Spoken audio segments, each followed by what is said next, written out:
Cuando Listo. Bueno, shalom a todos. Vamos a comenzar. Shalom. Vamos a ver si podemos hacer Romanos 15 y 16. Estamos en el final de la carta. En Romanos 15 y 16 tendríamos que llegar a la conclusión de esta carta. Acuérdense que este es un escrito rabínico, y si es un escrito rabínico, la comprobación de todo el texto es que tiene un inicio, un desarrollo y una conclusión, pero no es lineal, sino circular. La conclusión tiene que ser el mismo punto que el principio. ¿Mm? Esa es la conclusión del texto, y eso es lo que vamos a ver si hoy lo encontramos. Bueno, distintas versiones, 15 Romanos 15, versículos 1, 2 y 3. ¿Quién quiere leer?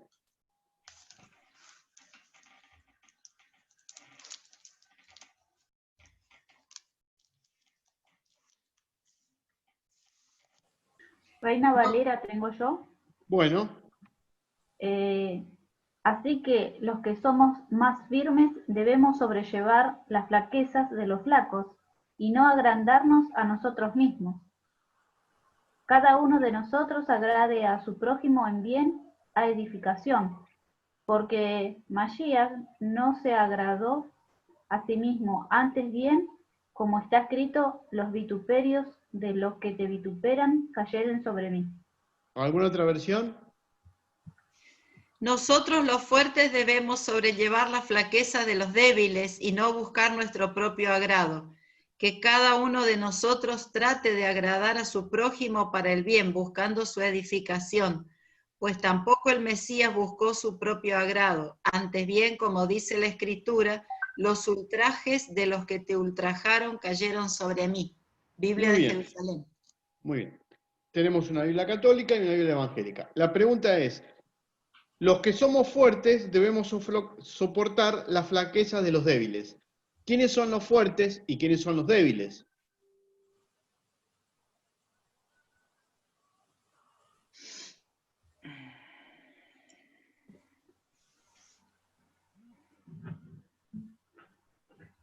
¿Qué pregunta? ¿Para qué hace esta pregunta, Rabino? Me complica la existencia.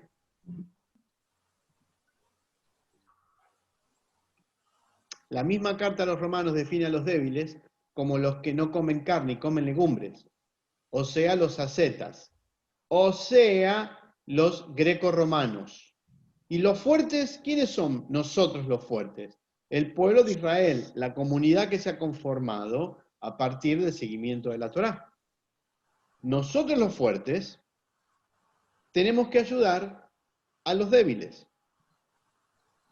Esto no es el débil que no tiene fe en Cristo, o fe en Dios, o que su fe va y viene. No. La misma carta define que los débiles son los ascetas. ¿Estamos? Rab Shaul los considera débiles. ¿Por qué? Porque en el pueblo judío el ascetismo está mal visto. La Torá es el punto medio de todas las costumbres y condiciones del hombre, y nunca un extremo. El ascetismo es un extremo. Dentro del ascetismo se va a desarrollar después todo el catolicismo.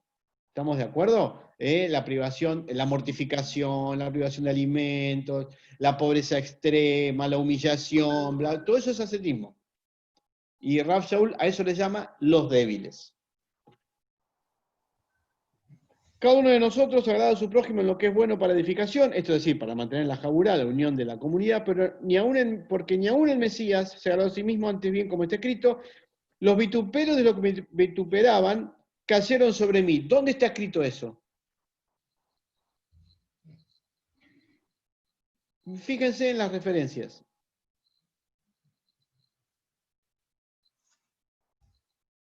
Salmo 69, 9. El Salmo 69 es el que dice, el celo de tu casa me consume. Es decir, por el celo del amor a Dios, al Dios de Israel, hay que soportar las críticas de los ascetas, que son los débiles. ¿Para qué hay que hacer eso? En pos de la jabura, de la confraternidad de la comunidad. Así que cuando les vengan a criticar que ustedes son judaizantes, que la ley, que se puede comer carne de cerdo, es exactamente el mismo ejemplo. Hay que tenerles paciencia, porque son los débiles en la fe. Versículo 4.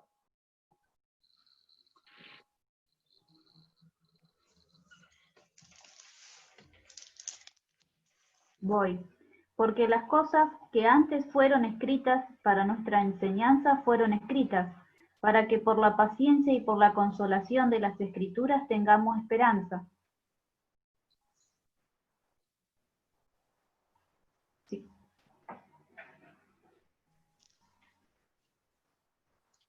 ¿Otra versión? Uh-huh. En efecto, todo cuanto fue escrito en el pasado se escribió para enseñanza nuestra, para que con la paciencia y el consuelo que dan las Escrituras mantengamos la esperanza. ¿Y qué es lo que fue escrito para la paciencia nuestra?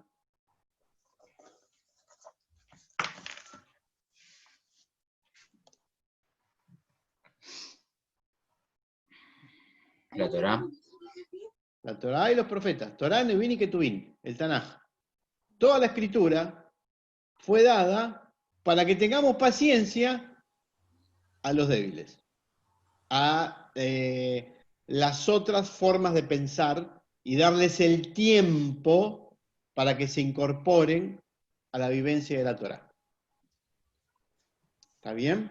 Porque no había Nuevo Testamento en esa época, no existía, esto es una carta nada más, que después fue elevada al rango de Nuevo Testamento. Pero en la época de Rab Shaul, lo que fue escrito y revelado antes es para que seamos pacientes de lo que está aconteciendo. Y lo que está aconteciendo en el fondo de todo esto es que Israel, a través de Yeshua, se está convirtiendo en luz a las naciones, es decir, se está expandiendo a las naciones. Las naciones van a venir con sus costumbres, entonces hay que tener paciencia para la incorporación de las naciones a la comunidad. 5 y 6.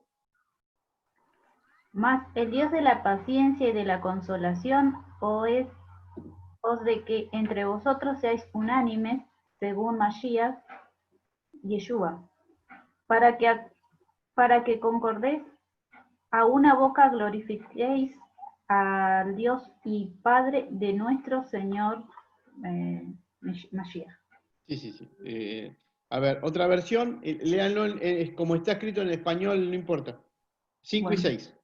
Y el Dios de la paciencia y del consuelo os conceda tener los unos para con los otros los mismos sentimientos según Cristo Jesús, para que unánimes a una voz glorifiquéis al Dios y Padre de nuestro Señor Jesucristo. Muy bien, pero el Dios de la paciencia y de la consolación les dé a ustedes un mismo sentir según el Mesías, es decir, los que se incorporan a la comunidad que lo tengan a Yeshua como Mesías, para que unidos en la Jaburá, unánimes, a una voz glorifiquen al Dios y Padre de nuestro Señor Yeshua Mashiach, el Señor Jesucristo, sería de nuestro Adón, de nuestra autoridad, Jesús el Mesías y Yeshua el Mesías. Para que glorifiquemos a Dios, a una voz glorifiquemos a Dios. ¿De qué está hablando acá?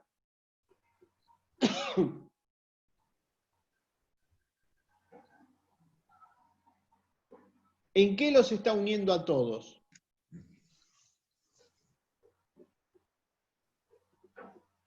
¿En la vivencia de la Torá? Cerca. La unicidad.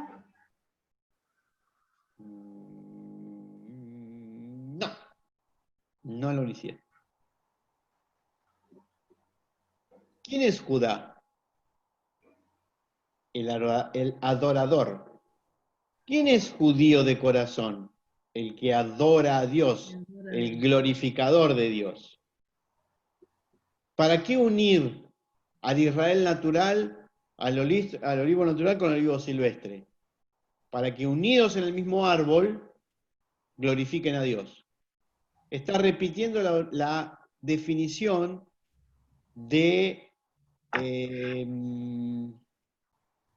la idea de judío, de Judá. ¿Se acuerdan que en el capítulo 3 habla de que el judío de corazón y todo lo demás, que es el adorador a Dios? ¿Sí? Entonces, la idea de juntar a Israel con otros pueblos es para que adoren a Dios como lo hace Israel. Eso es lo que está diciendo Rav Shaul. ¿Mm? Haciéndolo según la autoridad que es para el conjunto, Yeshua, el Mesías, etcétera, etcétera, etcétera. Y sigue hablando de la unidad. Ahora sí, Mariana, sigue hablando de la unidad. Versículos 7 y 8. Por tanto, sobrellevaos los unos a los otros, como también Cristo nos sobrellevó para gloria de Dios. Digo pues que Cristo Jesús fue hecho ministro de la circuncisión por la verdad de Dios, para confirmar las promesas hechas a los padres. Muy bien. Acá está planteando la relación del Mesías con la Torá. ¿Mm? Y está hablando de que Yeshua es ministro, siervo de la circuncisión, es decir, del pueblo de Israel, según la promesa dada a Abraham antes de la circuncisión, perdón, cuando Dios le pide que se circuncide y que va a tener tierra y que va a tener descendencia. ¿Mm? Establece el vínculo entre Yeshua y la Torá a través de la circuncisión. No como antes hablaba de la promesa, cuando se refería a la promesa y la circuncisión, que no siempre una cosa lleva a la otra. ¿Se acuerdan? Capítulo 9. Bueno. Versículos 9, 10 y 11. Para que los gentiles glorifiquen a Dios para la misericordia, como está escrito. Por tanto, yo te confesaré entre los gentiles, y cantaré a tu nombre. Y otra vez dice, alegraos gentiles con su pueblo. Y otra vez, alabad al Señor todos los gentiles, y magnificadle todos los pueblos. Es interesante lo que hace Rav Shaul, que lo vuelve a hacer, lo hizo en el capítulo 10 y 11 y lo vuelve a hacer ahora. Utiliza el Tanaj, Torah, Nevin y Ketuvim, y toma párrafos de cada uno de los lugares. Por ejemplo, por tanto yo te confesaré entre los gentiles y cantaré a tu nombre, es un texto de 2 de Samuel 22, 50. Segunda de Samuel, en el Tanaj, en la parte hebrea, no en el Antiguo Testamento, en la parte hebrea, pertenece a Nebim, a los profetas. Alégrense los gentiles con su pueblo, pertenece a la Torá. Y Deuteronomio 32, 43. Y alabad al Señor todos los gentiles y magnificarle todos los pueblos, pertenece a Teilín, Salmo 117, 1. Es decir, que para afirmar algo, como corresponde en un rabino, tiene que estar basado en la Escritura y en los 3 lugares de la Escritura: la Torá, profetas y escritos. ¿Estamos? ¿Y qué es lo que está planteando Rav Shaul? La unidad. ¿Cómo tiene que conformarse la unidad entre el Israel natural y el olivo silvestre que es injertado en el olivo natural? Y Israel tiene que tener paciencia y las naciones se acercan a Israel y son aceptadas para que glorifiquen al Dios de Israel como Israel lo hace. Es decir, incorporarlos. Hacerlos prosélitos sería. Y el proceso es un proceso de mucha paciencia y de acomodarse desde Israel a las naciones. Lo que ha sucedido en la historia del Occidente es al revés, que Israel tiene que acomodarse a las naciones, y es el opuesto, eso es Amalek, ese es el opuesto. Bueno, versículo 12. Y otra vez dice Isaías, estará la raíz de Jefé y el que se levantará a regir los gentiles esperarán en él. Muy bien, esto es la extensión del Mesías hacia las naciones. Bueno, ahora vamos a pegar una lectura corrida del 13 al 21. Corrido, 13 a 21. Sigo yo, Sí, Cristina. lo mismo. Sí, porque las versiones acá no son muy diferentes. Salvo que cuentes algo muy diferente, Cristina, cuando lee Mariana. Si ves que hay algo que cambie una idea, decilo. Yo creo que no lo hay, pero escuchamos. Del 13 al 21. Bien. Y el Dios de esperanza os llene de todo gozo y paz, creyendo para que abundáis en esperanza para la virtud del Espíritu Santo. Empero, cierto estoy yo de vosotros, hermanos míos, que aun vosotros mismos estáis llenos de bondad, llenos de todo conocimiento, de tal manera que podáis amonestaros los unos a los otros. Mas os he escrito, hermanos, en parte, resueltamente, como amonestándoos para la gracia de Dios me es dada, para ser ministro de Jesucristo a los gentiles, ministrando el Evangelio de Dios para que la ofrenda de los gentiles sea agradable, santificada por el Espíritu Santo. Ahí, Mariana. Ahí. Para que la ofrenda, para que los gentiles sean ofrenda agradable, santificada por el Ruach HaKodesh, el Espíritu Santo. ¿Cómo puede ser los gentiles, cómo pueden ser ofrenda agradable?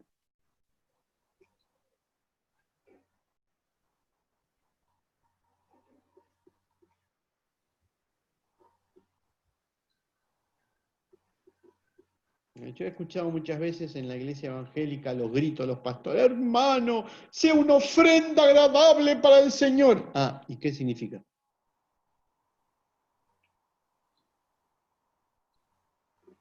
Consideren que esto está escrito por un rabino, no por un pastor. Esto está escrito por judíos. ¿Cómo puede ser un gentil injertado una ofrenda agradable? Acá dice Sí. la oblación de los gentiles sea agradable. No que Interesante. La no que oblación el gentil es ofrenda, sino que la ofrenda del gentil sea agradable. Interesante. Quiere decir, en esa traducción, quiere decir que los gentiles tienen que ir al templo de Jerusalén a presentar una ofrenda. Y después te dicen que el templo ya no sirve más porque ya vino Cristo y Cristo reemplazó el templo.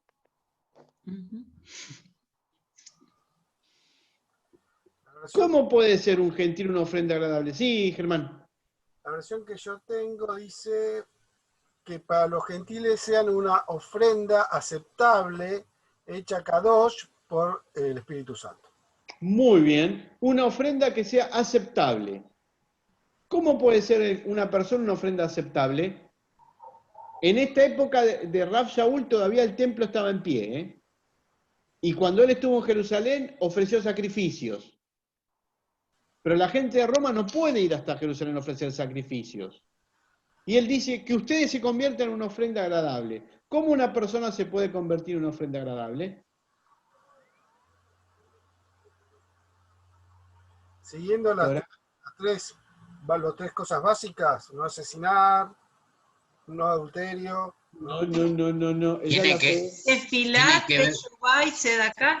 Ahí está, que hagan las tres cosas en la comunidad, que estudien Torah, que hagan tefilá y Gemilut Hasadim, que hagan buenas obras. Ese era el pensamiento farisaico de la época, que después quedó en el Talmud, después se aceptó en el judaísmo general, bla, bla, bla, bla. Cuando no había templo no había forma de llevar ofrendas, pero ya la idea venía corriendo.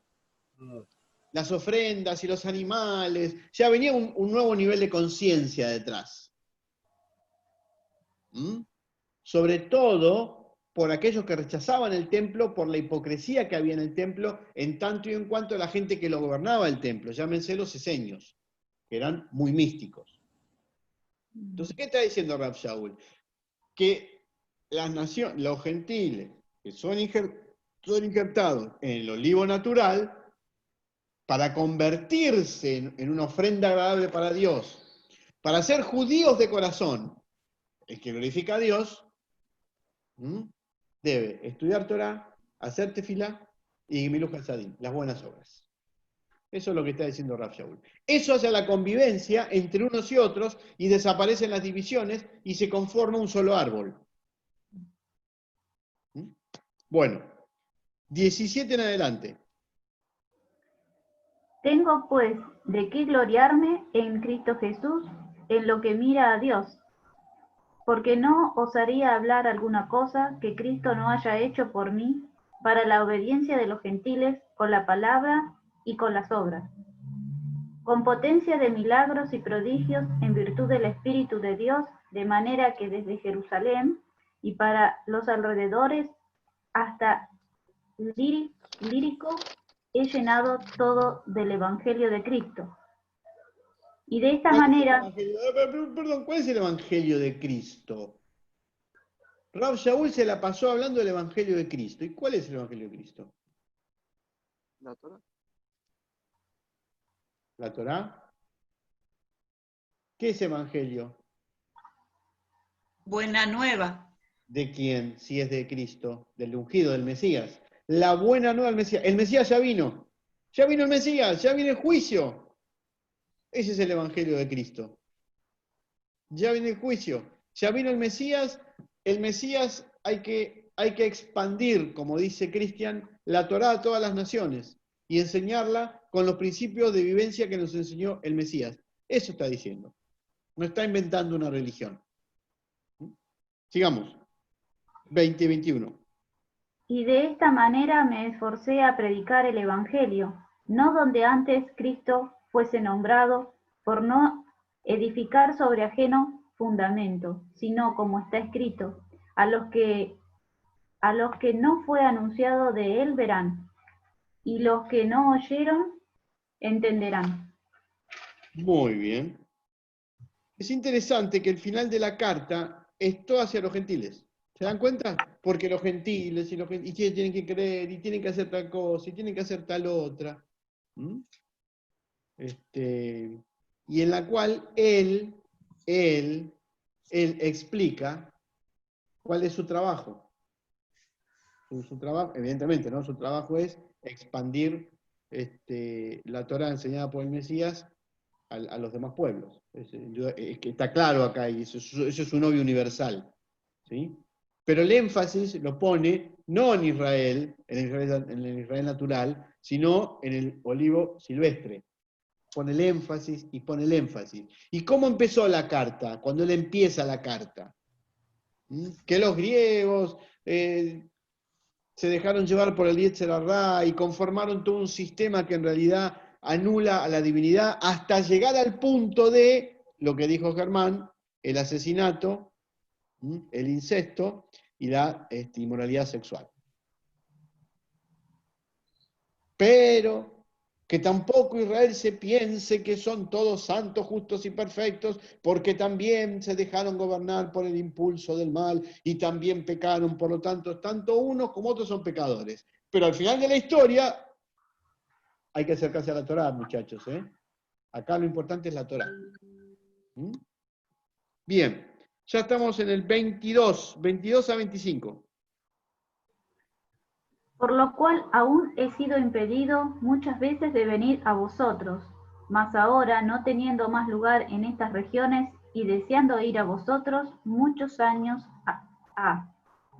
cuando partiere para España, iré a vosotros porque espero que pasando os veré y que seré llevado de vosotros allá, si empero antes hubiere gozado de vosotros. Mas ahora parto para Jerusalén a ministrar a los santos. ¿Por qué va a Jerusalén?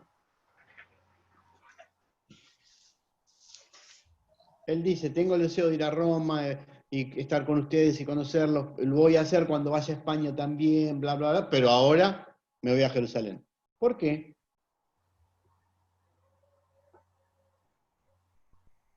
¿Tenía que ir a alguna festividad al templo?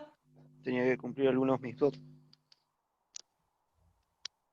¿Qué más? Las dos cosas. ¿Qué más?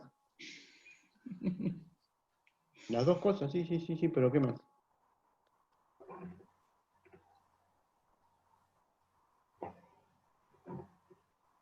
¿Tenía que encontrarse con los que habían quedado en Jerusalén? No.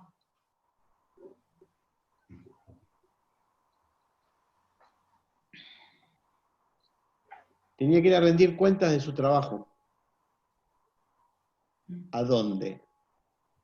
A la cúpula general. ¿Dónde estaba la cúpula general? En Jerusalén.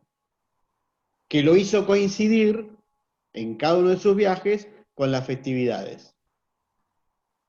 Por esto de las peregrinaciones. Su mentalidad era la misma mentalidad que cuando estaba en el Sanedrín. ¿Se acuerdan que cuando perseguía, bla, bla, bla, iba con cartas dadas por el Sanedrín? O sea, tenía autoridades. Y él mantiene esa mentalidad. No es un hombre, un santo independiente que va a conquistar el mundo con el Evangelio de Cristo. Eso lo inventó el cristianismo. Él estaba bajo la autoridad de la gente que estaba en Jerusalén, que era la cabeza del movimiento mesiánico. Y él hacía su trabajo hacia afuera y después iba a contar cuál había sido su trabajo. Y por llevar de una manera muy simple la Torá a las naciones, es que vamos a leer en el libro de los Hechos, que continuamente lo acusaban. No, pero vos decís que a Moisés hay que olvidarse, y vos, porque estaban las dos tendencias. No, tenés que judaizarte en el sentido más estricto, y habían dos tendencias. Judaizarte en el sentido más estricto de religión judía, y abrirte por completo. Estaban las dos tendencias en el grupo. Era así. Hoy en día lo vemos en nuestras comunidades. Hay gente que viene y que quiere ser más judío que los judíos. Nos pasa continuamente. Si quieren les doy una listita de las personas. Nos pasa continuamente. Hay gente que quiere ser más judía que los judíos. ¿Mm? Bueno. Y hay gente que no le interesa nada. Yo vengo acá porque el sábado es el día de descanso y nada más. Y se queda en eso. No es ni una punta ni la otra. ¿Estamos? Bueno. Rav Shaul tenía que pasar informes. Pero además de pasar informes, en el versículo siguiente va a contar algo muy interesante. Muy utilizado por los señores que están detrás del dinero en las grandes instituciones. Fíjense, permítanme leerlo a mí porque esto me toca en el corazón. Porque Macedonia y Acaya tuvieron a bien hacer una ofrenda, una tzedaká, para los pobres que hay entre los santos que están en Jerusalén. Pues les pareció bueno y son deudores a ellos, porque si los gentiles han sido hechos participantes de sus bienes espirituales, deben también ellos ministrarles de los materiales. O sea, pónganse muchachos, les está diciendo, y la plata que juntamos me la llevo a Jerusalén, porque hay que sostener el movimiento en Jerusalén. ¿Y qué utiliza como incentivo? Ah, vos tenés los bienes espirituales de la Torá, que es el pueblo de Israel. Bueno, hermano, tenés que apoyar. Ponete que voy a llevar el dinero para los pobres de Jerusalén. ¿Por qué? ¿No habían pobres en Grecia o en Roma?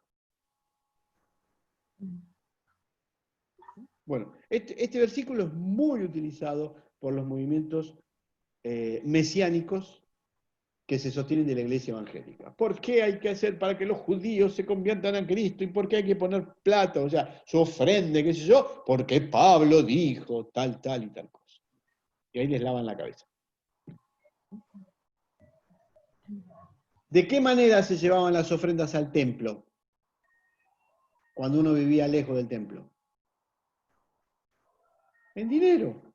¿Qué dice la Torá? Vendé la producción, agregale el quinto, andá a Jerusalén, le agregás la quinta parte y haces una ofrenda en el templo. Como la gente no podía ir de Acaya, de Roma, de Atenas, qué sé yo, iba él y llevaba eso, y bueno, la donación no era en el templo, evidentemente, su novio, ¿no? Sino que era para apoyar al movimiento en Jerusalén. ¿Estamos? Muy bien. Bueno, versículo 28 al 33, corrido. Así que cuando hubiere concluido esto y les hubiere consignado este fruto, pasaré por vosotros a España. Y sé que cuando llegue a vosotros llegaré con abundancia de la bendición del Evangelio de Cristo. Ruego, empero, hermanos, por el Señor nuestro Jesucristo y por la caridad del Espíritu, que me ayudéis con oraciones por mí a Dios, que sea librado de los rebeldes que están en Judea, y que la ofrenda de mi servicio a los santos en Jerusalén sea acepta, para que con gozo llegue a vosotros por voluntad de Dios, y que sea recreado juntamente con vosotros, y el Dios de paz sea con todos vosotros. ¿Quiénes son los rebeldes que están en Judea? Para que sea liberado de los rebeldes que están en Judea. ¿Quiénes pueden ser estos rebeldes que están en Judea?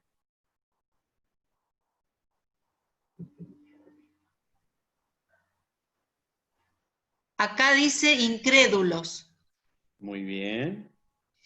Hay dos posiciones. Unos plantean los incrédulos, los que no creen que Yeshua es el Mesías, y otros plantean que son los judaizantes dentro del movimiento mesiánico. Son dos posiciones. Obviamente, el desarrollo teológico cristiano va a decir que son los judaizantes, los malos.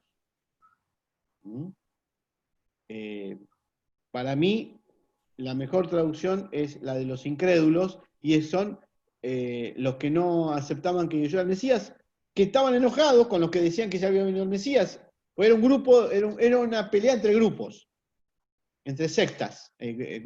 Secta en el pueblo judío es algo bueno, no es algo malo, ¿no? Era un grupo. Este grupo dice que Schneerson es el Mesías. Este grupo dice que no, que el Mesías es, no sé, Juan Pérez. Este grupo, unos peleaban contra otros.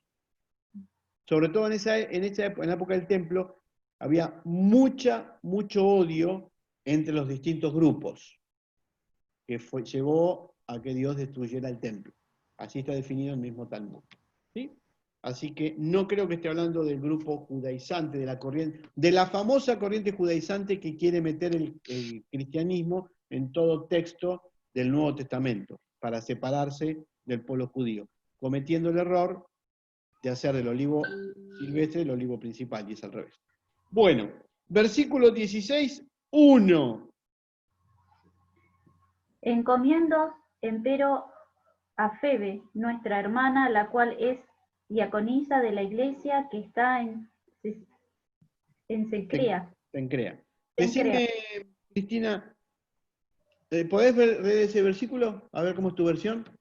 Os recomiendo a Febe, nuestra hermana, diaconisa de la iglesia de Cencreas. Germán, tu versión. 16.1. Sí, ya te digo. Dice, La K2 creo que es la que tenés. Estoy presentando a nuestra hermana Febe, Shamash, la congregación de Cencrea.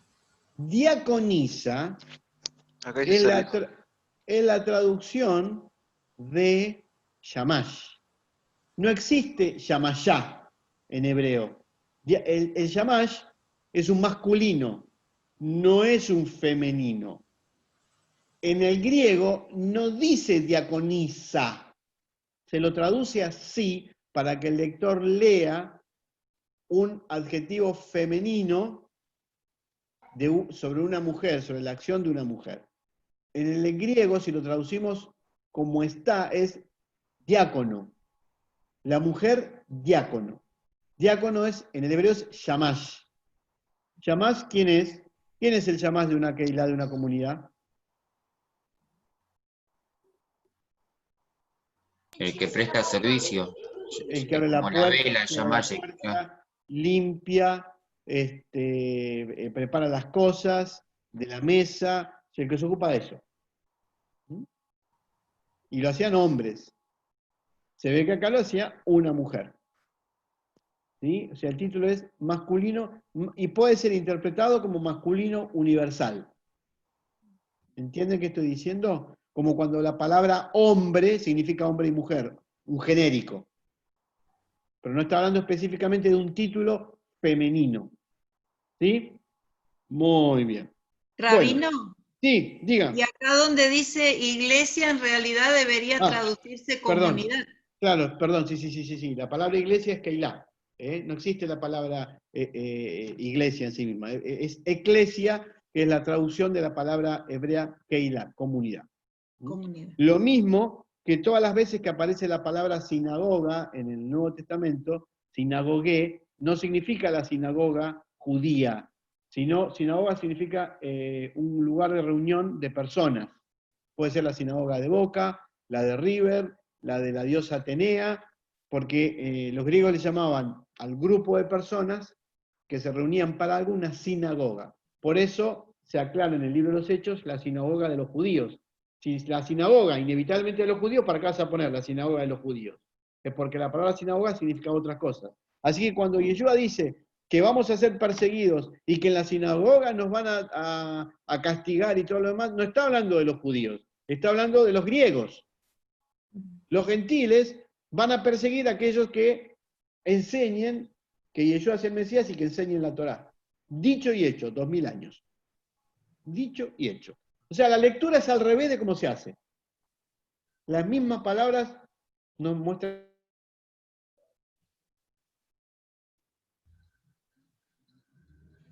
la lectura inversa. Mucha gente que conoce, hasta el versículo 17. Capítulo 16, versículo 16. Tenemos algo muy interesante. 16, Del 2, 16. ¿Quién lo va a leer? del 2 ¿Cómo? al 16. Del 2 al... No, pero eso saluda a Juan, saluda a Pérez, eso no tiene nada importante para analizar. El 16, 16. Bueno. Saludaos los unos a los otros con ósculo santo. Os saludan todas las iglesias de Cristo. ¡Wow! Un ósculo santo. ¿Qué es eso? El beso santo, dice acá. Exactamente. Beso de ¿Y la cuál paz, es? tengo yo. El beso de la paz. ¿Y cuál es el beso santo, el beso de la paz? ¿Y qué es eso? Lo saludan todas las comunidades del Mesías. Muy lindo. ¿Y cuál es el beso? ¿Dónde vieron al pueblo judío darse un beso? Ese es un saludo romano. Greco-romano. ¿Estamos? Si era en la boca, si era en la mejilla, si era en la mano, no tengo la más mínima idea. No, la verdad que no tengo la más mínima idea. Supongo que de acá debe salir eso de que los católicos se arrodillan ante sus autoridades y le besan la mano y ese tipo de cosas, supongo, ¿no? Pero la verdad que soy ignorante al respecto. Lo que sí Yo me gusta mucho es la palabra ósculo. ¿Ah? tengo entendido que hay en lo que vendría a ser el servicio en la iglesia, servicio, no sé cómo se dice, la culto. misa, ahí está, la misa. En la iglesia católica hay un momento en que el cura dice, desen el beso de la paz. Sí. Entonces con el de al lado, O sea, se dan dos besitos. ¿Cómo? Se dan dos besitos. 2 besitos. Bueno. En fin. Pero eso es una costumbre que no es así, esa costumbre no tiene que ver con el pueblo de Israel, eso no es común en el pueblo de Israel, nunca fue común. Sobre Y, todo por el Rabino, contacto entre hombres y mujeres, sí. ¿Quién llama? ¿y en el pueblo de Israel en esos tiempos cómo se saludaban? ¿Se daban la mano? ¿Cómo hacían? La verdad que no tengo la más mínima idea, no sé. Seguro que Se no con decían contacto físico, shalom, se porque decían y nada más. la verdad que no lo sé, Cristian, no, es un tema que nunca investigué en eso. Lo que sí te puedo decir que no había contacto físico, porque el hombre se impurifica al tocar a la mujer. Ese es el concepto. Claro, Si está bien, si está mal, no importa. El concepto es que si la mujer está en los días de menstruación, impurifica al varón. Entonces, al rabino no hay que tocarlo, al sacerdote no hay que tocarlo. No es una costumbre por eso judía. los dividían. Exactamente. Por eso te digo. Bueno, versículo 17. Y os ruego, hermanos, que miréis los que causan disensiones y escándalos contra la doctrina que vosotros habéis aprendido y apartaos de ellos. Muy bien. A ver, Cristina. Os ruego, hermanos, que os guardéis de los que suscitan divisiones y escándalos contra la doctrina que habéis aprendido, apartados de ellos. Muy bien. Germán. Los animo, hermanos, que vigilen a esos que causan divisiones y les tienden trampas juntamente con las enseñanzas en las cuales han sido entrenados. Muy Permanezcan bien. lejos de ellos. Muy bien. La palabra doctrina, que es la doctrina de la fe dentro del cristianismo, no es una traducción correcta. Es enseñanza. Primero. Segundo, ¿quiénes son los que causan divisiones y tropiezos? Para el cristianismo, en todas las interpretaciones que ustedes lean, son los judaizantes. Sin embargo, Rab Shaul no habla de judaizantes en toda la carta. ¿De qué habla? De los débiles en la fe. O sea, los ascetas, o sea, los filósofos grecorromanos. Toda la gente que viene con esas ideas son los que causan divisiones y tropiezos, porque interpretan de otra manera. Y él dice, ténganle paciencia, hay que guiarlos, ténganle paciencia, manténganse firmes en las enseñanzas. ¿Está bien? Muy bien. Versículo 18, lo leo yo. Porque tales personas no sirven a Yeshua, a Adón, al Señor, a la autoridad de Yeshua Mashiach, sino a sus propios vientres. Y con suaves palabras y lisonjas engañan los corazones de los ingenuos, a sus propios vientres. Dense cuenta como el mismo texto está hablando de los débiles de la fe, que eran los que no comían carne y comían legumbres, que eso implica el ascetismo y todo lo demás. ¿Entienden?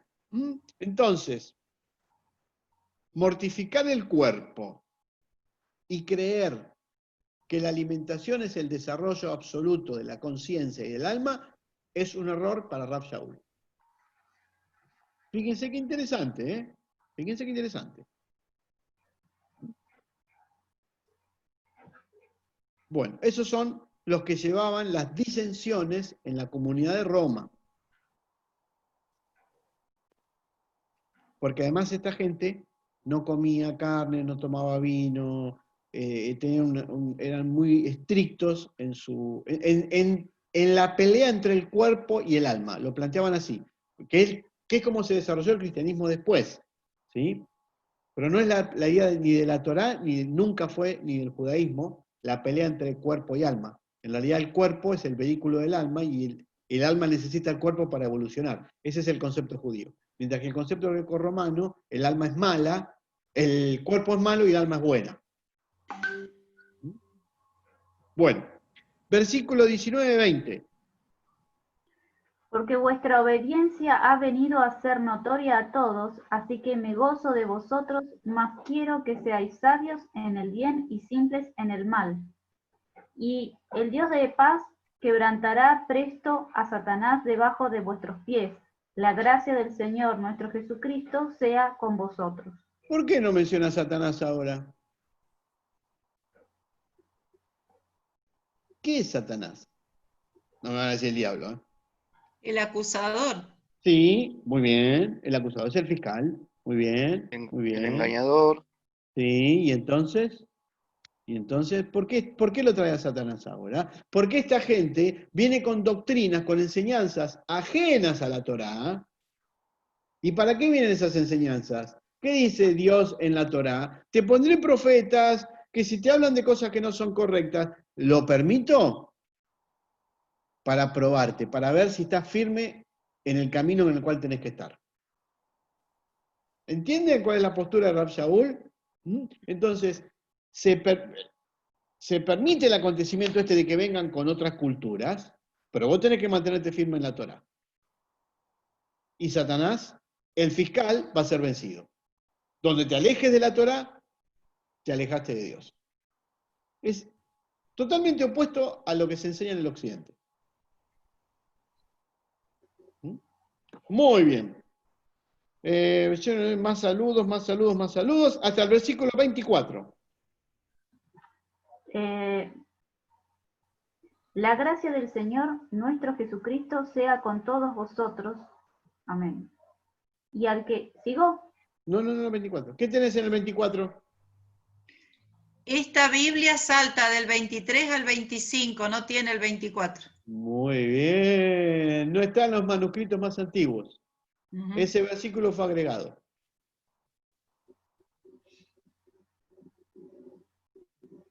Ese versículo fue agregado. Bueno, y ahora sí, de una sola vez, del 25 al 27. Y al que puede confirmaros, según mi evangelio y la predicación de Jesucristo, según la revelación del misterio encubierto desde tiempos eternos, más manifestado ahora y por las escrituras de los profetas según el mandamiento de Dios eterno, declarado a todas las gentes para que obedezcan a la fe. Al solo Dios sabio sea gloria por Jesucristo para siempre. Amén. Muy bien. ¿Tu versión?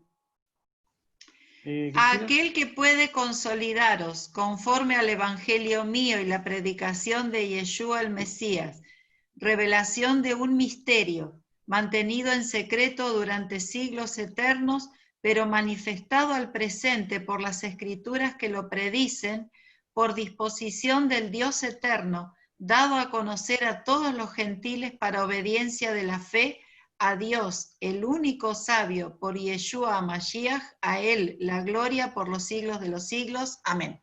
Muy bien. ¿Quién es el único Dios y el único sabio?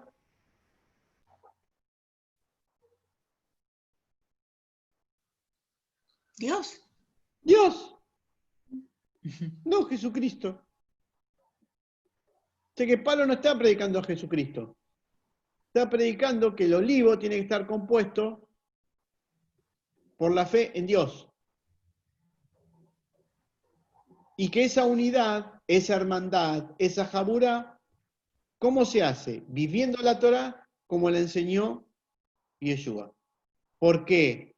Porque los principios de interpretación de la Torá estaban ocultos, oculto es no revelados, y vino Yeshua y los revela, los une, arma el rompecabezas. Miren, esto es así, esto se vive así. Y de esa manera, los pueblos acceden a la revelación que ya tuvo Israel en el monte Sinaí y que no supo vivir y que ahora tiene el ejemplo dado por Yeshua el Mesías. Colorín colorado, la carta a los romanos se ha terminado, que es una carta escrita desde un rabino a gente de otra cultura, para solucionar los problemas problemas naturales, obvios, del choque cultural. Problema del choque cultural nada más. Dónde pararse y que Israel que los judíos no se crean superiores a los gentiles. ¿Qué hacen los judíos? Se creen superiores. Los gentiles, ¿qué hacen? Quieren convertir a los judíos en gentiles. O sea, todo cruzado, todo mezclado. ¿Por qué pasa esto? Porque estamos en el tiempo de ocultamiento de la Torá, y el amor a la Torá se va a enfriar. ¿Se acuerdan? Romanos capítulo 24, y la Torá va a ser olvidada, y los ancianos van a ser despreciados. Bueno, es lo que vivimos, es el olvido de la Torá. Hasta que, lo dice Lucas capítulo 21, el tiempo de los gentiles se cumpla. Israel va a volver a Jerusalén, e Israel de a poco va a volver a la tierra, y es lo que está pasando en esta generación. ¿Estamos? Bueno, hemos terminado Carta a los Romanos. ¿Alguna duda o alguna pregunta? ¿Alguna acotación? Dime. Sí, yo me quedé con el versículo que está agregado es el 24. Sí, señora, está agregado. No está en los textos más antiguos, no está. Esto lo agregaron los copistas, para que cuando vos leas lo que quiere que leas el hombre que hizo el texto. ¿Entendés? Así. Bueno, ¿qué les ha parecido la Carta a los Romanos? Bueno, consulta. Dime. ¿Por qué en ninguna parte de la carta nunca Pablo se refiere a Yeshua con algunos milagros que él hizo? En ningún momento. Porque un judío no piensa en los milagros, muchachos. Claro, eso es lo Porque que me pareció también que no había. no, porque el pensamiento de un rabino no se focaliza en los prodigios y milagros. No. La verdad que Claro, es indistinto. ¿Entendés? Es claro, indistinto. Lo importante es cómo enseñas la Torá. claro. Para el pensamiento rabínico. Es cómo qué estás diciendo de la Torá, de los misterios de la Torá y las almas. ¿Qué estás diciendo sobre eso? ¿Cómo se aplica eso? Después si hace milagro o no hace milagro. Para el pensamiento judío es indistinto. Ujú, Diferente del pensamiento occidental, que es mágico. claro. El Cristo te ayuda, Cristo salva, Cristo sana, Cristo esto, Cristo lo otro, Cristo aquello. Cristo te va a dar el trabajo, tenés fe, te va a ir bien. No, el pensamiento rabínico es completamente diferente. Por eso no basa nunca Rav Shaul su enseñanza en milagros y prodigios y en campañas, sino Claro. lo basa en la orientación de la gente, qué tienen que vivir y cómo tienen que vivir en las comunidades que él va viendo que se empiezan a conformar. Cómo convivir.